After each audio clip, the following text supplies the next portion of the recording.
நீ பள்ளிக்கூடம் திறக்கணுமா தனியார் பள்ளிக்கூடம் திறக்கணுமா இன்னைக்கு திறந்து வச்சுட்டு கமிஷன் வாங்கிடுவான்.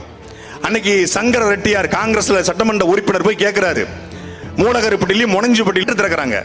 பார்வதி தேட்டரும் ரத்னா தேட்டரும் திருநெல்வேலியில, சங்கர ரெட்டியாரோட தேட்டர் மகா தேட்டரு, 2 தேட்டரை திறந்து வைக்க வாங்க. தேட்டரை போய் திறந்து வைக்க நான் எதுக்கு, அது எவனா சினிமாக்காரப்பா கூட்டு போக வேண்டியதானே அப்படின்னு சொல்லுவாரு. இல்லையா நீங்க தான் வரணும், நீங்க தான் முதலமைச்சர்னு. சரி வர்றேன், ஆனா தேட்டரை திறக்கணும்னா நீ 2 பள்ளிக்கூடங்களை கட்டி அது அரசுக்கு கொடு, இலவச பள்ளிக்கூடம் நடத்து என்று முனஞ்சிப்பட்டியில் இருக்கக்கூடிய குருசங்கர் மேல்நிலை பள்ளியும் திருநெல்வேலி மாவட்டத்தில் மூலக்கரக்கூடிய குருசங்கர் மேல்நிலை பள்ளியும் திறந்து வச்சாதான் நான் தேட்டரை திறந்து வைப்பேன்னு சொன்ன தலைவன்டா எங்களுடைய தாத்தன் கர்ம வீரர் காமராஜர். அதனால தான் இன்னைக்கு நினைச்சிருக்காரு.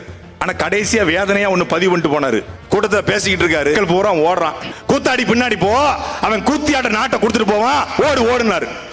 அவர் என்னைக்கு சொல்லிட்டு போயிருக்காரு, இன்னைக்கு நடந்து கொண்டிருக்கிறது, கண்ணுக்கு முன்னாடி நடந்து கொண்டிருக்கிறது.